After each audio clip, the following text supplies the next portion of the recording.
Selamat pagi pemirsa, Presisi Pagi kembali hadir untuk Anda, edisi Rabu 18 Juni 2025. Selama 1 jam ke depan kami telah menyiapkan sejumlah informasi terkini. Bersama saya, Bribtu Zulhami Abdi, kita lihat dulu 3 berita utama pagi ini.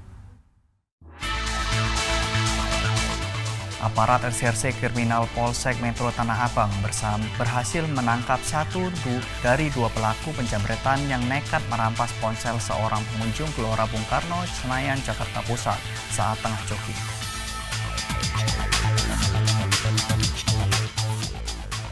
Dalam rangka menyambut Hari Bayangkara ke-79, Polda Riau menyelenggarakan kegiatan bakti kesehatan yang terpusat di Gedung Kemala Bayangkari, Polda Riau pada Senin 16 Juni 2025.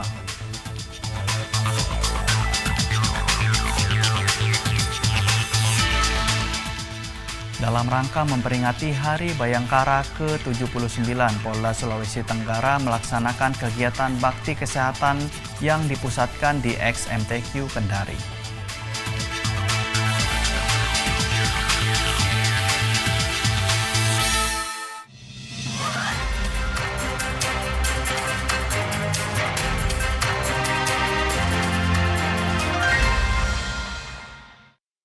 Di informasi pertama pemirsa, aparat Reserse Kriminal Polsek Metro Tanah Abang berhasil menangkap 1 dari 2 pelaku penjamretan yang nekat merampas ponsel seorang pengunjung Gelora Bung Karno, Senayan, Jakarta Pusat saat tengah jogging.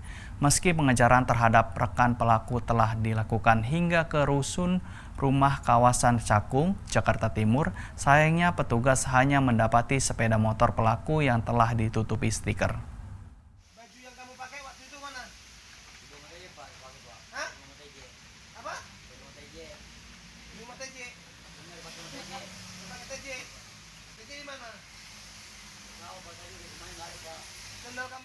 Andre, yang merupakan 1 dari 2 pelaku jambret ini, tak berkutik saat ditangkap petugas Reskrim Polsek Metro Tanah Abang, Jakarta Pusat. Penangkapan dilakukan di sebuah minimarket di Jalan Sukapura, Jakarta Utara.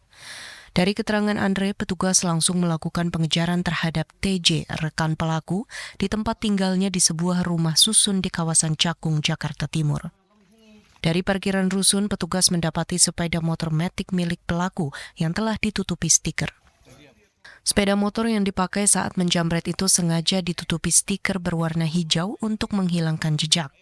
Sayangnya, TJ diduga telah kabur saat mengetahui kedatangan polisi. Andre mengaku telah belasan kali menjamret bersama TJ, mulai dari kawasan Bekasi, Jakarta Timur hingga Jakarta Pusat. Ini motor pelaku? Aksinya kali ini menjadi perhatian petugas lantaran menjamret ponsel milik seorang pengunjung di Gelora Bung Karno yang tengah berolahraga pagi. Korban tak menyangka jika telepon genggam yang baru saja dikeluarkan dari saku celana langsung raib dirampas kedua pelaku. Ya, ini tutup angin jejak dia. Ini pengakuan dari pelakunya. Ini benar motor lu yang dibuat kejahatan buat jambret. Jawab, jangan iya. Benar, Pak. Benar, Pak. Benar. Ini motor yang dibuat jambret, Pak. Jambret. Oh iya, jadi saya awalnya lagi jogging pagi, sekitar jam 6-an. Ya, sekitar jam 6-an pagi saya lagi jogging. Tiba-tiba pasangan saya larinya agak jauh nih dari posisi saya. Beliau kontak saya, pas mau kontak saya angkat telepon saya, baru ngomong halo, tiba-tiba ditarik HP saya dari belakang motor. Akunya 2 orang. Kebetulan salah satu pelaku juga sudah ketangkap, tinggal kita kejar satu lagi pelakunya masih belum tertangkap ya sampai dengan hari ini. Sebagai warga Jakarta, saya cukup was-was dengan situasi. Ini pagi hari loh mas, gitu. Kalau malam mungkin kejadian malam hari mungkin masih mungkin terjadi lah seperti itu. Ini pagi hari kok bisa sampai terjadi pencopetan seperti ini. Hingga kini polisi masih melakukan pengejaran terhadap TJ, serta penadah ponsel curian yang telah dikantongi identitasnya. Akibat perbuatannya, Andre terancam pasal 363 KUHP tentang pencurian dengan pemberatan, dengan ancaman hukuman 7 tahun penjara. Dari Polres Metro Jakarta Pusat melaporkan untuk Polri TV.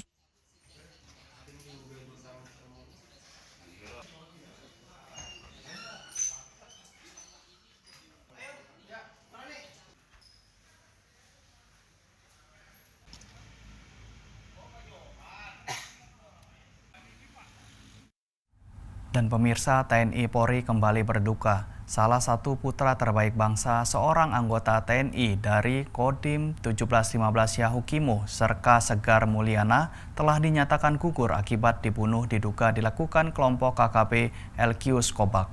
Korban yang gugur saat melaksanakan tugas mengantarkan obat kepada rekannya. Kepada seluruh masyarakat Indonesia dan rekan-rekan media, berikut kami sampaikan informasi terkait anggota Kodim 1715 Yahukimo yang telah gugur dan 2 warga sipil telah menjadi korban kekerasan yang diduga dilakukan oleh kelompok kriminal bersenjata. Kami dari Satgas Operasi Damai Karten turut berbelasungkawa atas gugurnya anggota TNI dari Kodim 1715 Yahukimo atas nama Serka Segar Mulyana dalam insiden penyerangan yang diduga kuat dilakukan oleh kelompok kriminal bersenjata pimpinan Elkius Kobak. Kejadian tersebut terjadi di distrik DKI Kabupaten Yahukimo pada Senin pagi 16 Juni 2025 saat almarhum sedang melaksanakan tugas mengambil obat untuk rekannya dari RSUD DKI. Saat ini korban telah dievakuasi ke Jayapura. Tim Gabungan Operasi Damai Karten bersama aparat TNI telah bergerak cepat melakukan olah TKP, evakuasi korban, dan penyelidikan intensif di lapangan serta pengejaran terhadap para pelaku. Tidak hanya menyasar aparat, di hari itu juga kelompok yang sama diduga terlibat dalam pembunuhan terhadap 2 warga sipil di Kampung Samboja sekitar pukul 10.30 waktu Indonesia Timur. Kedua korban merupakan warga sipil yakni Udin asal Sindrap, Makassar, meninggal dunia dengan luka bacok. Edi asal Banyuwangi dalam kondisi kritis dengan 2 anak panah tertancap di kepala serta luka bacok di pipi dan kepala. Kami mengimbau kepada masyarakat untuk tetap tenang namun waspada. Demikian informasi yang dapat kami sampaikan. Terima kasih. Kami mohon doa restu dari seluruh pemirsa sekalian agar peristiwa ini cepat terungkap dan pelaku cepat tertangkap. Kita beralih ke informasi lainnya pemirsa. Dalam rangka menyambut Hari Bayangkara ke-79, Polda Riau menyelenggarakan kegiatan bakti kesehatan yang terpusat di Gedung Kemala Bayangkari Polda Riau pada Senin 16 Juni 2025. Inisiatif kemanusiaan ini menunjukkan komitmen Polri dalam memberikan pelayanan kesehatan yang luas kepada masyarakat, sekaligus merefleksikan semangat Polri presisi menuju Indonesia Emas. Bribda Zaskia, personil Humas Polda Riau akan memberikan informasi selengkapnya untuk Anda. Assalamualaikum warahmatullahi wabarakatuh. Selamat pagi Sobat Polri. Saat ini sedang berlangsung bakti kesehatan dalam rangka HUT Bayangkara ke-79. Berikut laporan selengkapnya. Kegiatan bakti kesehatan ini dihadiri langsung oleh sejumlah pejabat tinggi, termasuk Kapolda Riau Irjen Pol Heri Heriawan, Wakapolda Riau Brigjen Pol Josi Kusumo, Gubernur Riau Abdul Wahid, Ketua Bayangkari Polda Riau beserta pengurus Bayangkari serta para pejabat utama Polda Riau. Kehadiran para pimpinan ini menunjukkan dukungan penuh terhadap program pelayanan masyarakat ini. Kegiatan ini melibatkan berbagai elemen masyarakat, mulai dari pengemudi ojek online, penyandang disabilitas, hingga masyarakat umum dari berbagai kalangan. Antusiasme masyarakat yang mengikuti bakti kesehatan ini cukup tinggi. Polda Riau menargetkan sebanyak 2.100 orang yang mengikuti bakti kesehatan ini. Namun, peserta terdaftar melampaui target. Bakti kesehatan yang diselenggarakan sangat komprehensif, melayani berbagai jenis pemeriksaan dan pengobatan. Layanan yang disediakan meliputi pengobatan umum, pengobatan gigi, pemeriksaan spesialis mata, bedah, objin, penyakit dalam, spesialis paru, penyuluhan dan pelayanan KB, pemeriksaan kesehatan gratis pengendara ojek online, layanan vaksinasi donor darah dan hitanan massal. Selain itu, Polda Riau memberikan 1.000 paket sembako kepada masyarakat, khususnya para pengemudi ojek online. Hari ini bersama-sama tadi dengan Pak Gubernur, dengan seluruh Forkopimda, kita menyaksikan secara bersama-sama kegiatan bakti kesehatan Polda Riau dalam rangka Hari Bayangkara ke-79. Untuk itu, kegiatan-kegiatan yang dilakukan mulai dari pengobatan umum, pemeriksaan kesehatan, kemudian ada donor darah, hingga penyuluhan kesehatan yang ditujukan untuk diberikan kepada seluruh masyarakat. Ya, terutama tadi kita lihat ada disabilitas, kemudian dari ojek online ya yang tersebar di seluruh provinsi Riau ini. Kemudian layanan bakti kesehatan ini kita sudah lakukan dari tanggal 1 sampai hari ini tanggal 16, yaitu pemeriksaan gratis, kesehatan gratis driver ojek online. Target kita adalah 2.100, capaian sampai hari ini sudah melebihi capaian, sudah 2.244 orang.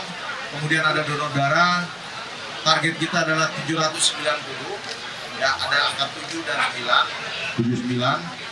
Kemudian capaiannya baru 139, ada kitanan massal dan bedah minor, 79 orang juga targetnya, baru 9 orang, kemudian ada vaksinasi, imunisasi, screening TBC, target 79.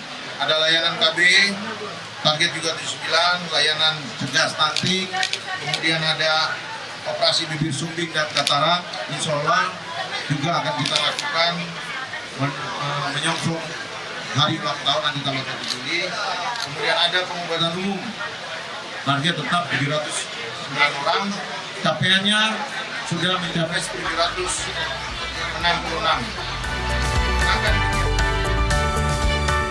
Acara ini tidak hanya menjadi momentum pelayanan kesehatan gratis bagi masyarakat, namun juga menjadi wujud nyata kepedulian Polri terhadap kesehatan dan kesejahteraan rakyat, khususnya di Bumi Lancang Kuning. Melalui kegiatan ini, Polri bertekad untuk terus memperkuat sinergi dengan masyarakat dan membangun kepedulian sosial yang berkelanjutan sejalan dengan cita-cita Polri yang humanis dan presisi. Demikian yang dapat saya laporkan dari Polda Riau. Saya Bribda Zaskia melaporkan untuk Polri TV. Salam presisi. Dan pemirsa, Direktorat Tindak Pidana Siber Polda Metro Jaya mengungkap kasus penipuan online, di mana dari pengungkapan ini polisi berhasil menggagalkan transaksi bernilai 36 miliar rupiah. Hasil pengungkapan kasus ini diumumkan dalam konferensi pers yang digelar di Polda Metro Jaya Selasa 17 Juni 2025. Konferensi pers dipimpin langsung oleh Kabid Humas Polda Metro Jaya, Kombes Pol Ade Arisam Indrat, didampingin Kasubdit Penmas Polda Metro Jaya, AKBP Reonal Simanjuntak, bersama jajaran personil Direktorat Tindak Pidana Siber. Direktorat Tindak Pidana Siber Polda Metro Jaya berhasil mengungkap kasus penipuan online, di mana dari pengungkapan ini polisi berhasil menggagalkan transaksi bernilai 36 miliar rupiah. Hasil pengungkapan kasus ini diumumkan dalam konferensi pers yang digelar Polda Metro Jaya Selasa 17 Juni 2025. Konferensi pers dipimpin langsung oleh Kabid Humas Polda Metro Jaya, Kombes Pol Ade Arisam Indradi, didampingi Kasubdit Penmas Polda Metro Jaya AKBP Reonal Simanjuntak bersama jajaran personel Direktorat Tindak Pidana Siber. Kasus ini berawal ketika ada dua PT yang berinisial PTS dan juga PTJ sedang melaksanakan transaksi ataupun bisnis yang biasa mereka lakukan, di mana ketika ada momen ketika email dari PTS tersendiri itu diretas oleh pelaku agar bisa melakukan ataupun mengarahkan PTJ untuk mentransfer uang dengan nominal sebesar 2 juta US dollar atau kalau dirupiahkan itu sekitar 36 miliar rupiah kepada PTS dengan alasan untuk melakukan biaya atau membayar bunga yang akan diambil ataupun dikenakan kepada PTJ. Setelah melakukan transfer, PTJ langsung melakukan konfirmasi via telepon ke petinggi dari PTS, dan ketika sudah melakukan konfirmasi dan juga sudah mentransfer uang senilai 36 miliar rupiah tersebut, PTS langsung menolak ataupun juga memberikan konfirmasi bahwa PTS sendiri tidak menerima ataupun mengarahkan PTJ untuk melakukan transfer sebesar 36 miliar rupiah ke rekening yang sudah dituju. Selain itu, tidak pakai lama lagi PTJ langsung melakukan pelaporan ke Polda Metro Jaya dan tidak butuh waktu lama juga bahwa Polda Metro Jaya langsung mengamankan 2 orang tersangka yang menjadi dalang dari kasus penipuan bernama Business Email Compromise ini, di mana 2 tersangka tersebut berinisial OIO dan juga OCJ, yang mana 2 tersangka tersebut merupakan warga negara Nigeria yang tinggal di Indonesia, di mana kedua peran dari tersangka tersebut antara lain dari tersangka OIO sendiri berperan sebagai eksekutor utama yang mengatur alur dana serta mencairkan uang hasil penipuan. Ia juga membuka rekening palsu dan menggunakan identitas yang diduga dipalsukan. Selain itu, ada tersangka OCJ yang membantu menyiapkan sarana pendukung kejahatan, termasuk pembuatan dokumen, pembukaan rekening atas nama perusahaan fiktif, seperti halnya yang sudah dilakukan dengan nama perusahaan Sarana Multi Project. Selain itu juga, perlu diketahui bahwa tersangka berinisial OCJ ini juga masih dalam DPO atau daftar pencarian orang dari Ditres Siber Polda Metro Jaya. Selain itu juga dari hasil penyelidikan lebih lanjut, terdapat beberapa barang bukti yang sudah berhasil diamankan oleh petugas antara lain 4 unit smartphone, 1 laptop, kartu identitas dan juga izin tinggal dari kedua tersangka yang sebelumnya tinggal di Nigeria dan mendapatkan izin menetap di Indonesia. Selain itu juga ada berbagai dokumen pendukung yang digunakan untuk memuluskan aksi penipuan yang sudah dilakukan oleh kedua tersangka asal Nigeria tersebut. Kedua tersangka dijerat dengan pasal berlapis dengan Undang-Undang Informasi dan Transaksi Elektronik atau UU ITE dengan ancaman pidana hukuman hingga 18 sampai 12 tahun penjara. Pengungkapan ini menjadi peringatan penting terutama para pelaku bisnis online. Polda Metro Jaya juga mengimbau kepada masyarakat untuk waspada saat melakukan transaksi online di berbagai platform, termasuk di media sosial dan kanal e-commerce. Polisi juga meminta masyarakat untuk melapor jika mengalami atau mengetahui adanya hal mencurigakan dari platform tertentu, bisa melalui layanan call center 110 atau langsung datang ke kantor polisi terdekat. Dari Jakarta, Jelang Baskara, Rizky Firmansyah, Polri TV.